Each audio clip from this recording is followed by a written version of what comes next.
నమః సవిత్రే జగదేకచక్షుషే జగత్ప్రసూతిస్థితినాశహేతవే త్రయీమయాయ త్రిగుణాత్మధారిణే విరించి నారాయణ శంకరాత్మనే. శివాయ గురవే నమః. శ్రీమాత్రే నమః. శ్రీ విష్ణురూపాయ నమః శివాయ. ఓం నమో భగవతే ఆదిత్యాయ సూర్యాయ నమః. మకర సంక్రమణం సంవత్సర కాలంలో వచ్చేటువంటి 12 సంక్రమణాల్లోని అత్యంత ప్రధానముగా చెప్పబడుతున్నది. ఇక్కడ సంక్రాంతి పురుషుని రూప వర్ణన కూడా పంచాంగాల్లో మనకు కనబడుతూ ఉంటుంది. అంటే ఈ సంక్రమణం యొక్క ప్రభావం మొత్తం సంవత్సర కాలంపై కూడా ఉంటుంది అనేటువంటి అంశం కనబడుతున్నది. ఇక్కడ ప్రధానమైనటువంటి 2 సంక్రమణాలను చెప్తారు. ఒకటి మకర సంక్రమణం, ఇంకొకటి కర్కాటక సంక్రమణం. ఇది ఉత్తరాయణానికి ఆరంభమైతే అది దక్షిణాయనానికి ఆరంభం. అయితే సంవత్సరం మొత్తం కలిపి ఒక రోజుగా గణించడం ఉన్నది. ఎందుకంటే మనకి ఒక రోజు లెక్క పగలు రాత్రి, మనకి సంవత్సరము దేవతలకు ఒక రోజు. అప్పుడు ఆ దేవతలకి ఒక రోజుగా చెప్పబడుతున్న సంవత్సర కాలానికి పగలేది రాత్రేది అంటే ఉత్తరాయణమంతా పగలు, దక్షిణాయనమంతా రాత్రి అని చెప్తారు. ఇది ఒక సంవత్సరం యొక్క లెక్క. అందుకే సంవత్సరం దేవతలకి ఒక రోజు కింద చెప్పబడుతోంది కనుకనే ప్రతి సంవత్సరం మార్పులో కూడాను ఒక కొత్తదనాన్ని అనుభవిస్తూ ఉంటుంది మానవ జాతి. ఆ సంవత్సరం శుభంగా ఉండాలని కోరుకుంటూ ఉంటారు. అది మొత్తం భూమి యందు ప్రతి దేశంలో కూడాను వారి లెక్క ప్రకారం వచ్చేటువంటి సంవత్సర మార్పులో శుభాకాంక్షలు కోరుకుంటూ వాళ్ళ సంప్రదాయాన్ని అనుసరించి ఏవో ఉత్సవాలు చేసుకోవడం ఒక ఆచారం. అదేవిధంగా మనకి ఈ సంవత్సర కాలంలో ఉత్తరాయణానికి ఆరంభకాలం మకర సంక్రమణం. ఇక్కడి నుంచే ఉత్తరాయణం అని చెప్పబడుతూ ఉంటుంది. కొన్ని లెక్కల్లో ఇంతకు మునిపే ధనుర్మాసంలోనే ఉత్తరాయణం రావడం కనబడుతూ ఉంటుంది. ఏదేమైనప్పటికీ కూడా ఉత్తరాయణ సంక్రమణం అని దీన్ని అన్ని సిద్ధాంతవాలు అంగీకరిస్తారు.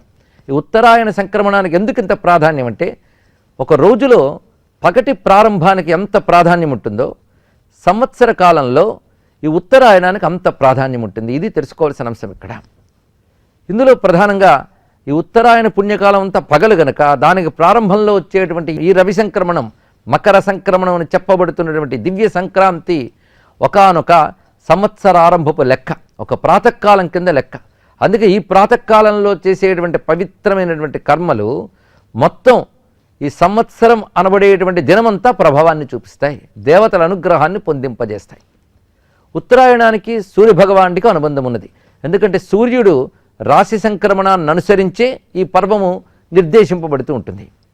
మకర రాశిలో సూర్యభగవానుడు ప్రవేశించేటువంటి ఈ పవిత్రమైనటువంటి ఈ సంక్రమణం ఒక విశేషాన్ని పురాణములు, శాస్త్రములు అనాది కాలంగా వీటి ప్రాధాన్యాన్ని మనకు చెప్తున్నాయి. యజ్ఞ సంస్కృతిలోనూ ఆ తర్వాత వచ్చిన ఆరాధన సంస్కృతిలోనూ కూడా దీనికి అత్యంత ప్రాధాన్యం ఉన్నది. నిజానికి వేదములో చెప్పిన యజ్ఞాలు భారతీయులు సామాన్యులు కూడా చేసేటువంటి పూజలు, ఉత్సవాలు ఇవన్నీ ఒకదానికొకటి అనుబంధం ఉన్నవి. యజ్ఞాల యొక్క మరొక రూపమే ఈ పూజలు, పునస్కారాలు మొదలైనవన్నీ కూడా ఇక్కడ. అయితే ఈ సంక్రమణంలో ఒకవైపు ఆధ్యాత్మికమైన ప్రాధాన్యం, మరొక వైపు సామాజికమైనటువంటి ఉత్సవ ప్రాధాన్యం కూడా ఉన్నది. అంటే మానవ జీవితం సమాజము, కుటుంబము ఈ రెండిటితో పాటు అనంతమైన ప్రకృతి యొక్క ప్రభావం, ఈ మూడింటితో పాటు మూడింటిపై ప్రభావం చూపించే భగవంతుని యొక్క అనుగ్రహం ఇవన్నీ కలిసి ఉంటాయి. భారతీయ పర్వాల్లో ఈ 4 అంశములు కూడా ప్రధానంగా మనం స్వీకరించాలి. అందుకే ఈ పండుగకి పెద్ద పండుగ అనే వ్యవహారం కొన్ని చోట్ల కనబడుతూ ఉంటుంది. ఇది కేవలం ఒక్కరోజు పండుగ కాదు. దీనికి మునుపు రోజు, ఆ వెనుక రోజు, ఆ తర్వాత వచ్చే రోజు కూడా పర్వముగా చెప్పబడుతూ ఉంటాయి. సంక్రమణానికి ముందు రోజుని భోగి అని మనం చేస్తూ ఉంటాం. భోగి అంటే భోగములు అనుభవించున్నది అని అర్థం ఇక్కడ. అందుకే ప్రతివారు కూడాను ఏదో ఒక భోగాన్ని, ఒక సుఖాన్ని ఆ రోజు పొందాలి అనేటువంటి ఒక నిర్దేశం కూడా మనకు కనబడుతున్నది ఇక్కడ. అయితే ఆధ్యాత్మిక దృష్టిలో, పెద్దవారి దృష్టిలో భోగం అంటే దివ్యానుభవం, ఇది అర్థం ఇక్కడ. దివ్యమైన విషయం అనుభవానికి వస్తే అదే భోగము. అలాగా భగవద్విషయాన్ని భోగించడం, అనుభవించడం అన్నదే అదే గొప్ప భోగముగా భావిస్తారు పెద్దలు. అందుకే వారి దృష్టిలో యోగం వేరు, భోగం వేరు కాదు. యోగమే భోగము, భగవంతునితో యోగమే భోగము. అందుకే పరమాత్మతో యోగాన్ని పొంది ఆ భోగాన్ని అనుభవించింది గోదాదేవి, ఆండాళ్ళమ్మ కనుకనే భోగి అంటాం. ఆ భోగికి సంక్రమణానికి అనుబంధం ఉన్నది. ఇక్కడ మనం లౌకికంగా ఆలోచించినట్లయితే పంటలు పండి చేతికి వచ్చి అవి మన యొక్క అనుభవమునకు అనగా భోగమునకు, భోగం అంటే అనుభవం అనే కదా అర్థం, భోగానికి వస్తాయి కనుక భోగి అని మనం సామాజికంగాను ప్రకృతిపరంగాను చెప్పే అన్వయం, ఇది కూడా సమంజసమై. ఇక ఈ సంక్రమణ వేళలో ముఖ్యమైనటువంటి కర్తవ్యాలు కొన్ని శాస్త్రం నిర్దేశించింది. ఎందుకంటే మంచి పని అన్ని కాలాల్లోనే చెయ్యాలి, అందులో సందేహం లేదు. కానీ పర్వకాలాల్లో చేసే మంచి పనికి ప్రభావం మరింత ప్రగాఢంగా ఉంటుంది, అది తెలుసుకోవాల్సిన అంశం. ఇది ఎలాంటిదంటే ఎప్పుడైనా విత్తనాలు వేసి భూమిని పండిస్తామనే సంకల్పం మంచిదే, కానీ విత్తనాలు వేసి పండించడానికి అనువైన కాలం మాత్రం వర్ష ఋతువే. అలాగ కొన్ని పనులకి కొన్ని కాలాలు బాగుంటాయి.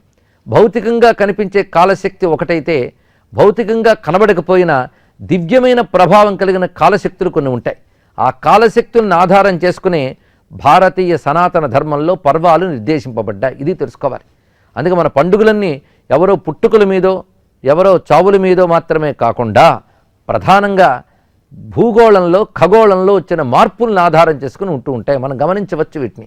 అందుకే ప్రతిదానికి ఒక నక్షత్రం, ఒక తిథి ఇవి కనబడుతుంటాయి. ఒక్కొక్కప్పుడు దేవతల ఆవిర్భావానికి సంబంధించి కూడా కొన్ని పర్వాలు వస్తూ ఉంటాయి. ఓ వినాయక చవితను, మత్స్య జయంతి అనో, నారసింహ జయంతి అని. ఇవి చూడ్డానికి ఆ దేవతలు మానవులు వంటి వారు కారు. వాళ్ళ ఆవిర్భావం కూడా అంతరిక్ష విజ్ఞానంతో సంబంధించినది. ఆ రోజున వచ్చే తిథి, నక్షత్రం, వాటికి సంబంధించినటువంటి దేవతా విశేషం ఇవన్నీ కలిసి ఉంటాయి. అందుకే ఖగోళ రహస్యాలని, వాటి యొక్క ప్రభావం భూగోళం మీద ఎలా ఉందో గమనిస్తూ నిర్దేశించడమే పర్వాలు. మనకి ప్రాణాన్ని, అన్నాన్ని, రక్షణని ఇచ్చే సూర్యశక్తిని ఆధారం చేసుకుని వచ్చే పర్వముల్లో సంక్రమణం చాలా ప్రధానమైనటువంటిది. ఇందులో మకర సంక్రమణంలో విశేషంగా చెప్తూ యా సన్నిహిత నాడ్య తాస్తా పుణ్యతమా స్మృతా అని శాస్త్ర ప్రమాణం కనబడుతుంది. ఆ సంక్రమణ పుణ్యకాలానికి ముందు వెనుక ఉన్నటువంటి కాలములన్నీ కూడాను పుణ్యతమములు, అంటే అత్యంత పవిత్రములైనవి అని చెప్తారు. అలాంటి పవిత్రమైన ఈ కాల విశేషంలో సత్కర్మలు ఆచరించాలి. అందుకే ఇది ప్రత్యేకించి ఏదో ఒక కర్మను, ఏదో ఒక పూజ అని కాకుండా ఈ సంక్రమణాన్ని ఆధారం చేసుకుని అనేక సత్కర్మలు చెప్పారు. ప్రధానంగా స్నానం, దానం, శ్రాద్ధం, దేవతార్చన, ఈ 4 ప్రధానమైనటువంటి అంశములు ఇక్కడ కనబడుతున్నాయి. ముందుగా స్నాన ప్రాధాన్యం తెలుసుకుంటున్నాం. ఈ సంక్రమణ వేళ బ్రాహ్మీ ముహూర్తంలో స్నానం చేయాలి, ఇది విశేషమైన అంశం. ఎప్పుడైనా స్నానం అనేది నిత్యకృత్యమైనప్పటికీ కూడా ఈ రోజున సంకల్పించి చేసే స్నానానికి ఒక విశేషం ఉన్నది. అది కూడా అభ్యంగ స్నానం మొదలైనవి చేసి శుద్ధులవ్వాలి అని చెప్తున్నారు. అంతేకాదు ఈ రోజు నుంచి నదీ స్నానములు చేయడం కూడా ప్రాధాన్యంగా చెప్తూ ఉంటారు. మాఘమాసం స్నానానికి ప్రాధాన్యం కలిగినటువంటి మాసం. ఒక లెక్కలో మనం ఉత్తరాదిలో పరిశీలిస్తే ఇప్పుడు మన చాంద్రమానం ప్రకారంగా పుష్యమాసం అంటున్నా ఉత్తరాదిలో బార్హస్పత్యమానం మొదలైన లెక్కల ప్రకారం అప్పుడే మాఘమాసం వచ్చింది. అయితే సౌరమానం ప్రకారంగా మకరంలో సూర్యుడు ఉన్నప్పుడు మకర మాసం అంటారు. ఈ మకర మాసానికి మనం అనుకుంటున్న మాఘమాసానికి అనుబంధం కూడా ఉన్నది. అందుకే మాఘస్నానం అనే దానికి కూడా ఈ రోజు నుంచే ప్రారంభంగా భావించాలి అని చెప్తారు. అందుకే ఈరోజు స్నానానికి చాలా ప్రధానమైనటువంటి ప్రాముఖ్యం కనబడుతూ ఉంటుంది. ఇళ్లల్లో మనం చేసేటువంటి స్నానం అభ్యంగ స్నానం కావచ్చు, కానీ నదీ స్నానాలు మాత్రం అభ్యంగ స్నానం చేయకూడదు, కేవలం మునకలు వేసి స్నానం చేయడమే. ఈ రోజున ఆ నదీ స్నానములు చాలా శ్రేష్టం. అందుకే ప్రయాగలో ప్రధానంగా ఈ రోజున త్రివేణి సంగమంలో స్నానం చేస్తారు ఎక్కడెక్కడ వారు వచ్చి, అదొక విశేషమైన అంశం. గంగాది పుణ్యనదుల్లో ఈరోజు ప్రయత్నపూర్వకంగా సంకల్పం చెప్పుకొని స్నానం చేయడం విశేషము. అది ఉత్తరాది వారు చేస్తారు, కానీ వారు మాత్రమే చేయాలని లేదు. మనం కూడా మనకు అందుబాటులో ఉన్న నదుల్లో, పుణ్యతీర్థాల్లో స్నానం ఆచరించడం చాలా ప్రధానమైన అంశం. వాటికి అవకాశం కుదరకపోతే ఇంట్లోనైనా బ్రాహ్మీ ముహూర్తంలో సంకల్ప సహిత స్నానం చేయాలని చెప్పారు. ఆ తర్వాత దానమునకు ప్రాధాన్యం ఇస్తున్నారు ఇక్కడ. ఎందుకంటే పంటలు చేతికి వచ్చాయి కనుక అందరూ కూడా పంచుకోవడం కనబడుతుంది. అందుకే దానాలు పుచ్చుకునేటువంటి వాళ్ళు అనేక మంది మనకి సమయంలో కనబడతారు. కష్టపడ్డ వాళ్ళకు కూడా ఈ రోజున విశేష ఫలం అందించడం ఒక ఆనవాయితీ ఈ దేశంలో ఉంది. దానితో పాటు కొత్త వస్త్రాలు ఇవ్వడం, కష్టపడ్డ వాళ్ళకి, పశువులకి, వీటన్నిటికి కూడా ఒక గౌరవాన్ని కల్పించడం ఇవి కనబడుతూ ఉంటుంది. పైగా బంధువర్గాలందరూ కలిసి ఆనందాన్ని పంచుకుంటూ ఉంటారు ఇక్కడ. అందుకే ప్రతి ఇల్లు కూడాను బంధువర్గాలతో కళకళలాడుతూ ఉంటుంది ఇక్కడ. ఇదంతా చూస్తూ ఉంటే పంచుకు జీవించు అనేటువంటి వేదభావం ఇక్కడ కనబడుతుంటుంది. మనకొచ్చిన సంపదని 10 మందితో, అంటే బంధుమిత్రాదులతో, పరివారంతో, ఊరంతా కలిసి సందడిగా పంచుకు జీవించడం అనేది చాలా గొప్ప అంశం ఇక్కడ. అందుకే గంగిరెద్దులు వాళ్ళతో మొదలుకొని అనేక మంది ఈ సమయంలో వాళ్ళు ఒక దానముగా రావడం, రకరకాల కళల్ని ప్రదర్శించడం కూడా మనకు కనబడుతూ ఉంటుంది ఇక్కడ. అందుకే దానానికి అంత ప్రాధాన్యం. ఇక మూడవది శ్రాద్ధ కర్మ అన్నారు. శాస్త్రముల యందు పితృదేవతలను ఉద్దేశించి సంక్రమణ నాడు ప్రత్యేకమైన శ్రాద్ధ కర్మలు కొన్ని చెప్పారు. ఇది ఎవరి పద్ధతులు వారు చేస్తుంటారు. ఒకవేళ శ్రాద్ధానికి అవకాశం లేకపోతే కనీసం తిలతర్పణలైనా చెయ్యాలి అని నిర్దేశించారు. ఈ సమయంలో పితృదేవతలను ఉద్దేశించేసిన కర్మలు కూడా అమోఘమైనటువంటి ఫలితాన్ని ప్రసాదిస్తాయి. ఈ మూడింటితో పాటు భగవత్ పూజ. ఈ రోజున భగవదారాధన, వారి వారి ఇష్టదైవాన్ని కులదేవతల్ని కూడా ఆరాధించుకోవాలి. గృహమునందు దేవతానుగ్రహ హేతువిది. ముఖ్యంగా శివ పూజకి ఈరోజు అత్యంత ప్రాధాన్యాన్ని చెప్పారు. శివునకు విశేషించి ఆవు నేతితో అభిషేకం చేయడం అనేది ప్రధానమైన అంశం. అదేవిధంగా నువ్వులు బియ్యము కలిసి పూజించడం ఒకటి, నువ్వులతో చేసినటువంటి పదార్థాలు నివేదన చేయడం ఒకటి, నువ్వులు నేను దీపాన్ని వెలిగించడం. దీనివల్ల సర్వగ్రహ దోషాలు పోతాయి, శివానుగ్రహం లభిస్తుంది అని చెప్తున్నారు. మరొక ప్రత్యేకమైన అంశం ఈ సంక్రమణం నాడు లక్ష్మీ పూజ. ఈ అంశం మనకి భాగవతంలో అనగా దేవీ భాగవతంలో స్పష్టంగా కనబడుతుంది. లక్ష్మీ ఉపాసనా పద్ధతుల్లో ఈ రోజుకి అత్యంత ప్రాధాన్యం ఉన్నది. పౌష్యలక్ష్మి అనేటువంటి భావం కూడా. ఎందుకంటే పంటలన్నీ లక్ష్మీ రూపములే. సస్యలక్ష్మి అని అంటుంటాం కదా, ధాన్యలక్ష్మి, సస్యలక్ష్మి అని. పచ్చదనమంతా ఆ మహాలక్ష్మి రూపమే అని దేవీ భాగవత అద్భుతంగా వర్ణించింది. అందుకే ఈరోజు మహాలక్ష్మి పూజ చాలా విశేషంగా చెప్పారు. ఆ మహాలక్ష్మిని ప్రతిమయందు కానీ కలశమునందు కానీ ఆవహింపజేసి షోడశోపచార పూజ చేసినట్లయితే అది అధికమైన ఐశ్వర్యాల్ని, శుభాల్ని, మంగళాల్ని కలిగిస్తుంది అని శాస్త్రం చెప్తున్నది. కనుక ఈరోజు దాన్ని కూడా కర్తవ్యంగా చెప్తున్నారు. ఇంకొకటి తిలసేవనం, అంటే నువ్వుల నూనెతో కూడిన పదార్థములు, నువ్వులతో కూడిన పదార్థాలు ఈరోజు స్వీకరించాలని చెప్పారు. అందుకే కొన్ని ప్రాంతాల్లో ఆ తెల్ల నువ్వులు, బెల్లము మొదలైన మధుర పదార్థాలు ఇచ్చి పంచుకుంటూ ఉంటారు. అసలు ఈ సంక్రాంతికి పేరే తిల సంక్రాంతి అని కనబడుతూ ఉంటుంది. కొన్ని ప్రాంతాల్లో ఆ విధమైన పద్ధతి ఉంది. సంక్రమణం మొత్తం భారతదేశంలో ఒక్కొక్క చోట ఒక్కొక్క పద్ధతిలో కనబడుతున్నప్పటికీ అందరి హృదయంలో మాత్రం ఇదొక పవిత్రమైనది, మహాపర్వం అనే భావం ఉన్నది. అది తెలుసుకోవాలి ఇక్కడ. ఈ విధంగా ఆ తిలలను పంచుకోవడం అనే అంశం కూడా ఇక్కడ కనబడుతున్న ప్రత్యేకత. ముఖ్యంగా సూర్య ఆరాధన ఈరోజు విశేషమైన అంశం ఇక్కడ. ఎందుకంటే సూర్య భగవాన్ని ఆధారం చేసుకునే కదా ఈ సంక్రమణం వచ్చింది. ఆ మాటకొస్తే భారతీయులు సూర్యచంద్రులు అనబడే మహాజ్యోతిష్యులను ఆధారం చేసుకుని వారి యొక్క కాలం నిర్దేశం చేసుకుంటున్నారు. వాటిని అనుసరించి పర్వదినాలు జరుపుకుంటున్నారు. ఉదయాదుదయం వారం అన్నట్లుగా సూర్యోదయం నుంచి మళ్ళీ మరో రోజు సూర్యోదయం వరకు ఒక రోజు నిర్దేశించుకుంది భారత జాతి. అదేవిధంగా ఆయన ఉదయించినప్పుడు ఏ హోర ఉందో ఆ హోరను అనుసరించి ఆ రోజుకు ఆ పేరు పెట్టారు. అలా మొత్తం మనకి 7 రోజుల పేర్లు ఏర్పడ్డాయి.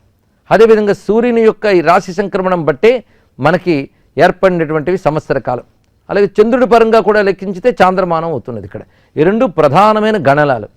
ఈ రోజున సూర్యభగవానుడు మకర రాశిలో ప్రవేశిస్తూ ఉంటాడు. మానాలు ఏవైనా అందరూ గౌరవించే పురాణాల్లో ఈ సంక్రమణం ఇక్కడి నుంచి చేసేటువంటి స్నాన విధుల గురించి చాలా విశేషమైన అంశాలు చెప్పారు. ఇక్కడ నుంచి క్రమంగా ప్రతిరోజు విశేషంగా చెప్పబడుతున్నది. ఉత్తరాయణంలో క్రమంగా సూర్యకాంతి పెరుగుతూ వెళుతూ ఉంటుంది. అందుకే ఇది అత్యంత ప్రధానం. ఆ తర్వాత వచ్చేటువంటి ఆదివారము, ఆ తర్వాత వచ్చే శుక్ల సప్తమి కూడా ఈ సంక్రమణం వల్లే గొప్పతనాన్ని సంతరించుకున్నాయి. దీని తర్వాత వచ్చే శుక్ల సప్తమి, మాఘ శుక్ల సప్తమి, రథసప్తమి అని చెప్పబడుతుంది. అంత సూర్య ప్రాధాన్యం ఈ సంక్రమణ కాలంలో మనకు కనబడుతున్నది. అందుకే సూర్య ఆరాధన విశేషంగా చేయాలి. ఇక్కడ సూర్యుడు ఒక మండుచున్న అగ్నిగోళం కదా, ప్రకృతిని ఆరాధించడం అనేటువంటి లక్షణం భారతీయులకు ఉంది గనక సూర్యుని ఆరాధిస్తున్నారు అనేటువంటి మాటలు కొందరు చెప్తూ ఉంటారు. కానీ వారికి సరి అయిన అవగాహన లేదని తెలుసుకోవాలి. సూర్యుడి నుంచి మనం ప్రయోజనం పొందుతున్నాం. దేని నుంచి ప్రయోజనం పొందుతున్నా అది భగవత్ స్వరూపమే అని భావించాలి. అయితే సూర్యుడి నుంచి వస్తున్న శక్తి సమస్త విశ్వాన్ని శాసించే పరమేశ్వర శక్తియే. పరమేశ్వరుని శక్తియే సూర్యుడి నుంచి మనకు లభిస్తున్నది. అందుకు నిత్యం సూర్యారాధన అనేది భారతీయులకు విధి.